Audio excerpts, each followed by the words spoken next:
Welcome to the Private Lenders Podcast with your hosts from Hard Money Bankers, Jason Balin and Chris Haddon. This podcast is sponsored by hardmoneymastermind.com. Hey everyone, thanks for checking out the show. Today we are talking about the top 6 newbie mistakes as lenders. And real quick announcement before we get started here. We are doing a live virtual 2-day training February 5th and 6th for a max of 3 lenders. 2 spots are full, 1 spot still open. To learn more, go visit hardmoneybusiness.com. Okay, 6. We're kind of joking about this number because it could be 26, it could be 3. It just depended on how much stuff we wanted to cover. There's a lot of things that we see, in working with lenders inside the online mastermind and everything else, and the follow-up questions we get from this podcast.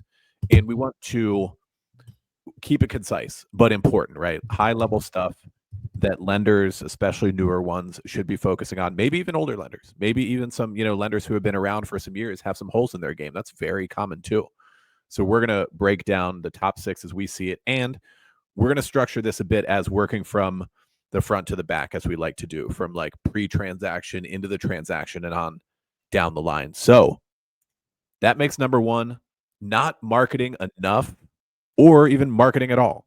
Because the reality of this business is that you need a lot of leads in order to get good deals. A lot of lenders come into the game saying, oh, I have leads. I know some investors, stuff like that. That doesn't necessarily mean that they're good and safe lending opportunities. And I think a big thing that a lot of lenders listening are probably guilty for is they start this business, they start lending out, they've had some success, they start working with some good borrowers, and they continue to do those same loans for those good borrowers over and over and over.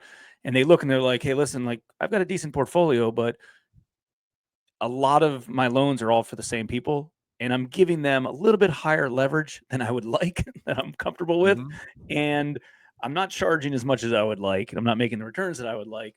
And I'm kind of stuck because I'm in the spot right now where I'm kind of comfortable lending to the same people over and over and over, which is great. Lending to the same people over and over is definitely a good thing, but you got to be cautious and you also got to be making the returns on the capital that you want.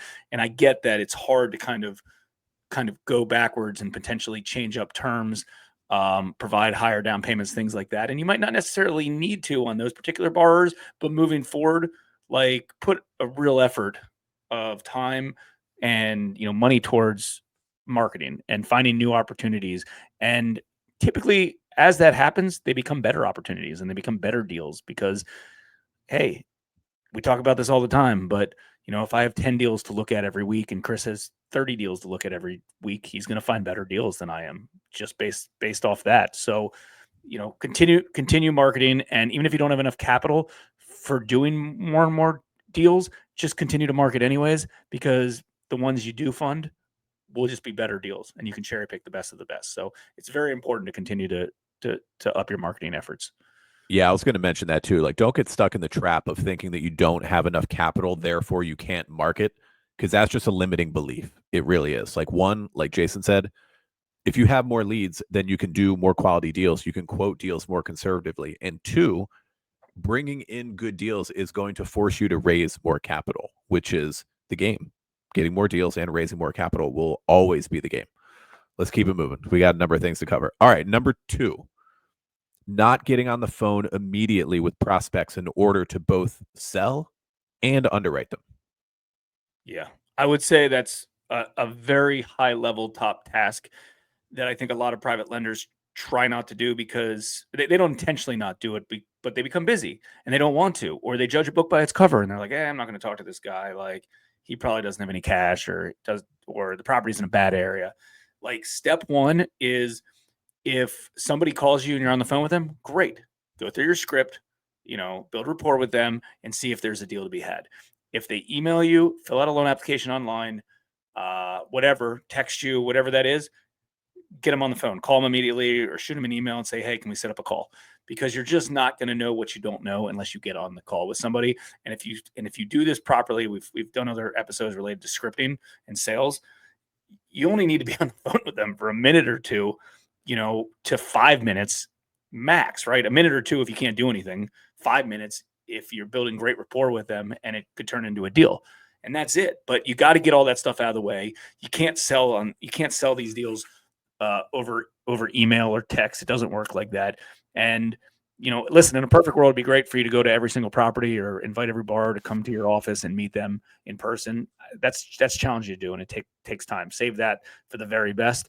But when you're on your, a sales call, you're wearing lots of different hats. It's not just selling. It's also like building rapport, selling yourself, underwriting the borrower. A lot of these tasks happen kind of simultaneously, but you're obviously trying to identify the 4 C's throughout this process of, am I lending on good collateral to a good borrower, like character of a borrower that it's important, that has the capacity and the credit to be able to perform on this particular deal. So there's no real other way to do that unless you're on the phone with them. So get on the phone, go through the process, determine if it's a deal that you're comfortable lending on. And if it's not, that's okay. Get their contact information, put them in your email database, and continue to drip email them on a regular basis until hopefully in the future they are qualified to do a loan with you.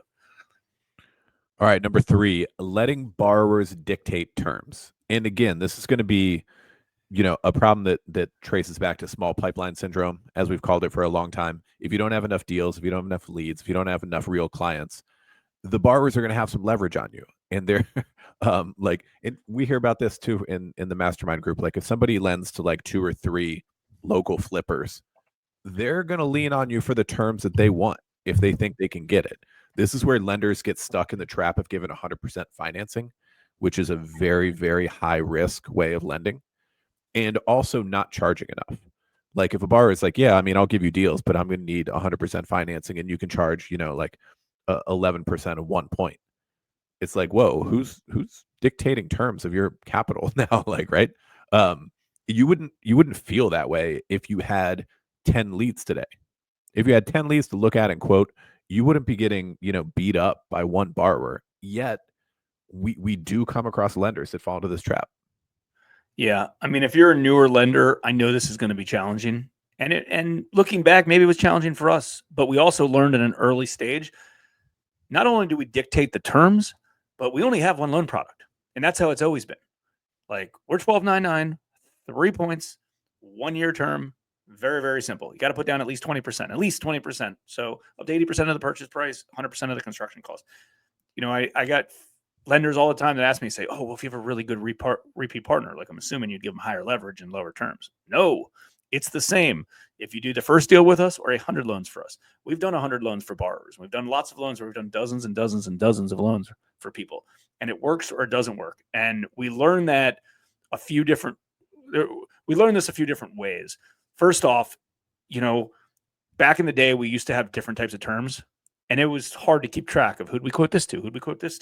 So it was easier just to have one setup.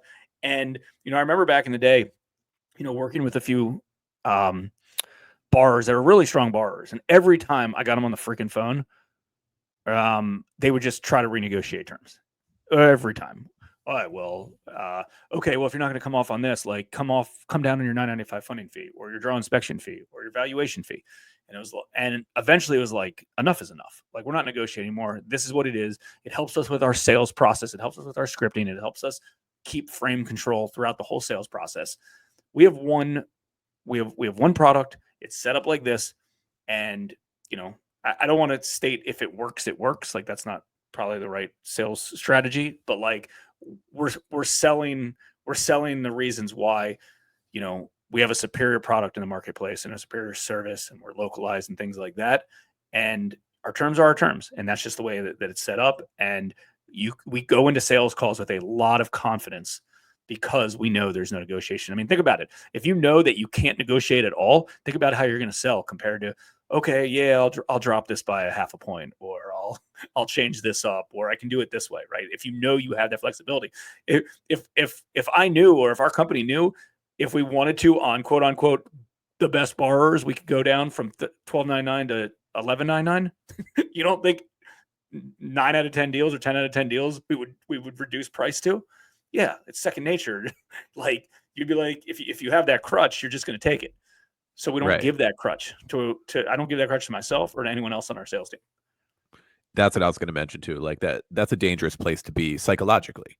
Like, if you say, okay, after somebody does 5 deals with me on deal number 6, then we can come down to 2 points and 11.99. You're going to start negotiating with yourself in your brain in that, like, all right, we haven't done 5 deals with this guy yet, but we've done 3. And this is number 4. So, why don't I give him that VIP pricing anyway? Or, this is somebody's second deal, but it's a high loan amount. It's over 500K. So, like, why don't I come down and go to, 2 points and 11.99? Psychologically, is just a trap. And I've noticed that I've said the word trap about 5 times so far in this podcast, because there's a lot of traps out there and we're trying to help you avoid them. But that's a big one. That's why, like, us and our team, we won't let us have that. Like, just remove that, make that decision so that you can remove like 100 other decisions, as people say, right? You don't have to negotiate with yourself. You don't have to say when it's okay and when it's not. Just if you just take all of that out and say, this is our pricing, you're going to have a much more calm mindset about this business, and not to mention a more profitable month-to-month P&L. Okay, here's another important one. More experienced lenders are better at this for sure. In newbies, not so much, but hopefully they grow out of it quickly. And that is not knowing how to value the properties you're lending on. Yeah. So myself as an originator and underwriter, and every one of our partners in every office, and every one of our salespeople as well, we're on MLS all day. We're on the local MLS all day, determining what the value of the property is. The reason why, and I might be wrong. I might have been wrong about this over the last decade. But the reason why I never believed institutional capital could ever get into this space, because they don't truly know the collateral or the localized value. You need to be a localized expert and lend locally and know those areas of how to value properties. Now, yes, the institutional capital sources just use third-party appraisals that don't have an economic interest. Obviously, I don't think that's wise. But as a local private lender, like the majority of our audience, lending their own capital or capital that they're responsible for, need to understand the asset that you're investing in, right? You're not going to, blindly pick a stock or blindly invest in a business. Why blindly invest or lend on a property unless you know the value of the asset that you're lending against? And there's no better person to do that than you. That doesn't mean that you don't get help, right? You can certainly ask friends, other real estate investors, appraisers, real estate agents, things like that for help. But it's ultimately your decision on what the value of the property is. And there's no better way than really understanding that area and jumping on MLS and tax records on a regular basis to determine what you are comfortable lending on that asset. And what I might be comfortable with and someone else in another organization might be comfortable with could be a different thing. And that's okay. There's nothing wrong with that. You ultimately make that decision. And the more knowledge and data you have based on it, the better. And I think a lot of lenders get away from that because they're trying to expand into more broader areas, markets, trying to chase every deal that comes in. And that's okay. Like, I get it. And if you want to expand, no problem. You can certainly go into it. We certainly expanded over the years, but we expanded slowly and we expanded in areas that we were comfortable with. And through that process, we learned those areas and we made sure we were comfortable with every asset that we lent on. And that was, by learning how to comp those properties in those neighborhoods. Yeah, there's nothing wrong with getting a third-party opinion of value from an appraiser, from a real estate agent, an inspector. There's nothing wrong with doing that as well, or having that document in your file, especially if you have private capital investors involved. Having a third-party opinion is definitely a good thing. But at the end of the day, like, the risk is yours, right? In addition to that of your capital investors. So being comfortable with the values yourself is one of the top couple, parts of this job, this business. Okay, moving on to number 5. And that is not pulling credit or gathering borrower financials. And again, this comes from, it just rolls all the way down the line. If you don't have enough leads, if you don't have enough clients, if you let borrowers dictate terms to you, they're also going to dictate what they are and aren't going to provide in terms of underwriting. And that's not the way lending works. Like, no bank is like taking the borrower's suggestions on what they will and won't provide. You have a list of things that you collect in order to do a loan. And in this business, credit is important. It tells you a lot of useful information about the borrower and their past. And then when I say borrower financials, I'm not talking about underwriting like W-2s and pay stubs and tax returns. We don't do any of that. But we want to see some assets. We want to see some cash specifically. So if you're coming into a deal and we pull a credit report. We don't know this particular borrower. It's the first time we're doing a deal with them. And they show us, $300K in their business bank account. They need $100K to close this particular transaction. There you go. That you're underwriting borrower financials as well as anybody in this niche. Yeah. And we're not over documenting things, but we are making sure we're comfortable with the transaction. And sometimes we will ask for additional documents to make sure the borrower qualifies or compensating factors. Like sometimes, we lent to a borrower that had a vacant commercial building that was worth a ton of money. We were like a 10 LTV, but it was vacant. And we were concerned that they couldn't cover the debt service because there was no tenant in there. And it was going to be on the books for a longer period of time. So we asked for income docs or financials on some other buildings that they had to make sure they could support the debt. Unique situation, but that was it. So, I think some people don't pull credit because number one, they're not set up for it, especially newer lenders. And I get that, but Yep. Work to figure out a way to get set up with it. Maybe try to pay someone else to pull it on your behalf. Do what you can to try to get that, the wheels in motion. Because here's the thing, even if you want to state and quote like, oh, it's not no credit score minimum or credit's not important or all credit considered, like we'll lend to a low credit score borrower at the right LTV on some particular deals. So you can still state that. You can still market that, all credit considered. We do because True. we've done loans for borrowers in 400 credit scores. Is it ideal? Do they perform great? Not always, but like on the right deal in a certain state at the right LTV to the right borrower, maybe that makes sense. So you still certainly could do that, but keep in mind, if the borrower's exit strategy is to refinance into a bank loan, you 110% need credit and you 110% need some sort of income docs to make sure that they're going to be able to qualify. Yeah, it's going to be a debt service coverage loan, and I get that. And when they put a new tenant in there, it'll support the debt and you can cover it that way. But you got to do a little bit more due diligence on that, because the last thing you want is a borrower who's not qualified to think that they're qualified to get a DSCR loan, and then they're stuck in your deal and you're screwed. So pull credit, look at some basic financials. It'll only help you. All right, number 6, close and strong on this one. This is a really big one.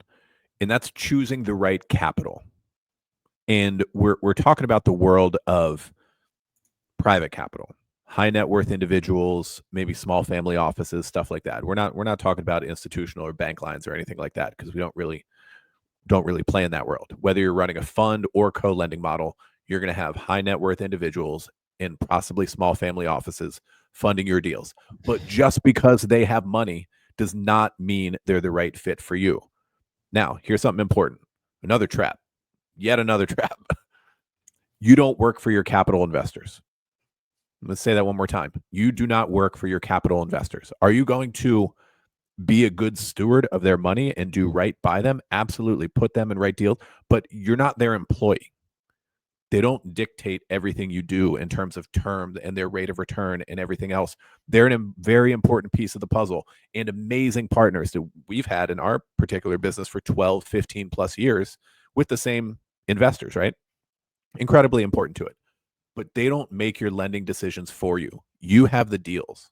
The deals are sourced and underwritten by you. And then you place capital into your deals, which hopefully are very good loans, good, safe loans where you're going to get a nice rate of return. But if you allow capital investors, look, they got rich for a reason. Like they're oftentimes sharks. And we don't have to get into the different personality types and all that. That's outside the scope of this particular podcast. But if you allow certain high net worth individuals, they will eat your lunch for you. They'll tell you exactly what terms they're willing to fund and the rate of return they need that. Oh, give me the note rate. Oh, give me the note rate and half a point. Like that stuff's kind of outside of the model of this. Like there is a servicing fee. A very common one is right around 80-20. If you're lending at 12.99%, you take a 2.99 servicing fee and pay them 10. That's pretty common in this niche. If they're like, oh, I'm only putting up money if I get 12%. It's like, all right, this is probably not a good fit. Or if they're like, yeah, I see that you quoted this loan of $200K on this property worth, $375, but I don't know, I'm going to need some cross collateral too. Look, that's not their job. That's not their job. Their job is to be passive capital investors. Do they sign off on the deals that they're funding? Absolutely, they should. Do they underwrite your business model and the PPM before putting money in your fund? Absolutely. That's their job. But underwriting and servicing and everything else and choosing which deals are getting done, that's your job. Yeah. Because if you take on the wrong capital investor, you're just going to make your life miserable. Yeah, you're going to fund that deal and you're going to make the points in the short term, but the long term, they're going to micromanage you for every construction draw. They're going to micromanage you of, hey, why'd they pay 3 days late? Like, you can't have that. It's got to be a true partnership in these deals. And we've been pretty fortunate. You know, the majority of our capital investors, we've always been great on. And, you know, whenever there's, you know, one that slips through, cut them loose as soon as you can. Potentially buy them out with your own capital. See if another capital investor wants to buy their shares of that particular deal, because it's just not worth it. And, you know, think about this. The worst case scenario that could happen is, let's say you have a loan in default, and then you have a capital investor that's pissed off that they're not getting payments, or if it's not performing, and you're literally every day being proactive to try to get the borrower to make payments, manage the attorneys that are managing the foreclosure, and you're doing whatever you can to protect the interest on that deal. And then you have a capital investor who's upset, maybe threatens to sue you. That's nothing. You can't run a business like that. It'll drive you crazy. It's not gonna work. So take on the right capital investors, underwrite them just like you're underwriting, you know, borrowers. I'm not saying like give them a dispersonality assessment up front, but understand their personality types, who they are, learn a little bit about them, create relationships, and start slow, right? You know, give them a deal, see how it performs, give them another deal, and, you know, make it a long lasting, great relationship. But just because somebody has, you know, $100,000 that they want to invest in your deal doesn't mean they're a great capital investor for you. That's the pod for today, guys. We appreciate you checking out the show. Until we see you on the next one, we will see everyone inside hardmoneymastermind.com.